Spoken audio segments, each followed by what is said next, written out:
Hey, John and Mike, Brew-Dudes.com, and from the archives. Since we were doing a cider video last week, I brought this over for Mike to try. So there was one year, I forget, it was 2012, I think, 2013. I had all this pressed apple juice and I started experimenting with it. I want you to taste it first. I think that we may have tasted this on camera before, but does the light pick that up? That's pink. That is pink. Yeah? No? Alright. Close up. That was worth it. You sure? Well, people are going to be crapping on us in the comments. They're yeah. going to like, oh man, you and your... You've lost... We're off the rails yeah, already. I know. Exactly. So, this is a cran apple cider.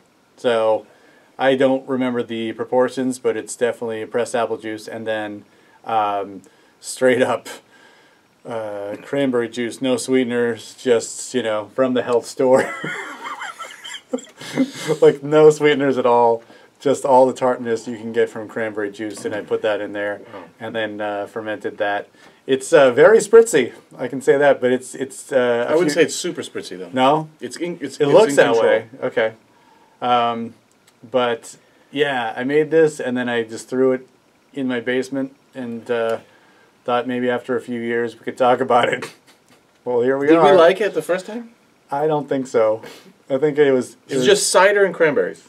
Yeah. Cranberry juice. Cranberry juice. Like ocean spray cranberry No! It's just, you know, it's those, probably 40... A juice box. You squeeze a juice... No, 48 ounces of just cranberry. Like those... Oh. I forgot what the Yep. provider of those juices are, but it's just juice. It was like from concentrate cranberry juice. No sweeteners. Yeah. Just pressed cranberries. So, what do you think, Michael? Well, I think that the color is rad. I love it. I love it. It's like this. It's got this cool little pink hue to it, which is neat. But the aroma, the aroma is somewhere between. It's half vegetable oil. Oh, really? And half. This is like sandpaper. Like a wood shop glue type of thing. It's not solventy, but it's just got this weird.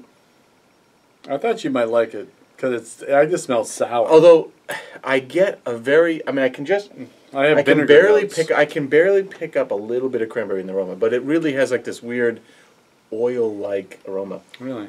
But there's obviously no oil. I mean, it's still holding some foam. I mean, which is weird. Yeah. That's the spritziness. Yeah. But the taste is. I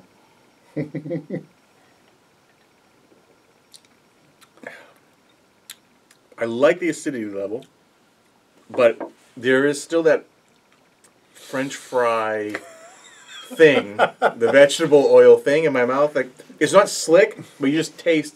That's the best way I can describe it. It tastes like vegetable oil. I wonder what that would be. But there is an essence of cranberry there. And there's an apple backbone to it. It's not apple-y, but there's a sweetness there to it. Those things. The problem is just there's that slight. It's that vegetable oil thing that really puts it off. Maybe I don't know if a better trained palate would describe that as being meaty. Maybe there's some autolysis going on there. Maybe. I mean, there's. But it's almost like it's almost pasty. It's like. Wallpaper paste or something? I'm like going through the aisles of the hardware stores. Where, you know, it's like, hey, that's what it is. Well, what do you think? I mean, what do you get out of it? It's there's like some strong vinegar notes at the very top of it, and then yeah. I don't remember the yeast strain, but sort of the. I guess it's kind of have like it is apple juice. I was just about to say. Apple cider vinegar, but that would be dumb to say because it's apple cider. Right, but it's that sour. There's some sour notes in the aroma, and they are veering towards it being like a strong vinegar smell. Need to calibrate my palate. But then it's like right behind it. There's like a sweetness to it. So you're like, okay, it's not vinegar. Yeah. There's something else going on here, but at the very beginning, I'm like, oh, we got. So you wouldn't. We got something very acidic. It's funny because sometimes I smell it and I get that vegetable oil thing, and then when I smell it again, I get the cranberry acidity thing. So it's almost like I overwhelm my receptors for one thing, and then the other thing finally comes through. And the other thing I'm picking up is, and that's why I led into, I don't know what yeast strain I used, but there's some notes of when I smell meads, sort of, there is a yeast note that when I smell meads, it's similar to what I'm smelling here. And I can't describe what it is, but it's almost, it's meaty, not meaty. But it's nothing meaty. like, No. Ooh, yeah. It's got this nice acidic bite to it. I think that if we poured this over ice on a hot summer's day and I handed it to you, you'd be like, all right, this is okay. Yeah. But it, if this was in a more of a bulk conditioning tank somewhere, and we taste it and we're like, oh, this isn't. You could blend this in for the acidity note into something else. Yeah. Although I don't know, but that vegetable oil aroma wouldn't and taste wouldn't. I'm not getting vegetable oil. But maybe that's what. It's just not. To me, it's not acetic. It's not acetic, which is vinegar. Right? It's just not. It's not super strong. I think I can detect that a little bit in what you're saying, but. To me, there's a definitive, like... I'm trying to remember what Wesson oil smells like. If you've ever, like, if you've stood over the frying pan when you're cooking in oil, if you're making chicken fingers from scratch or something, and then later, when you leave the kitchen, you go outside or you go up to the... You put on your PJs at night, you take off your shirt and it smells like fryer later oil. That's kind of what I get out of this.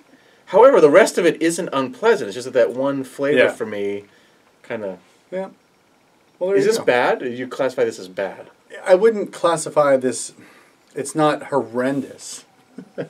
Let's start here. Yeah. Is it is it undrinkable? No. No. I am sort of enjoying it. Are you? You would. I was like, well, he's into sour beers. Maybe he'll be into this.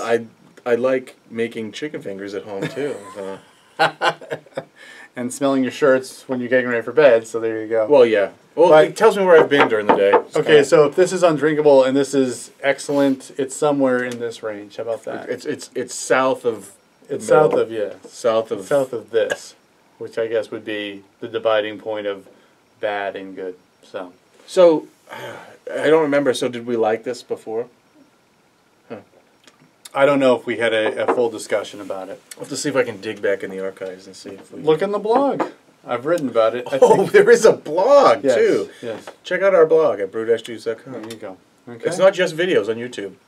So, I guess the lesson of this video is that, make them... Things happen. Make some things. Yeah. May they be beers, and then hide them for a couple of years, and then open them up, and then talk about them. Drink them with your buddies. Your friends, and then see what happens. Yeah.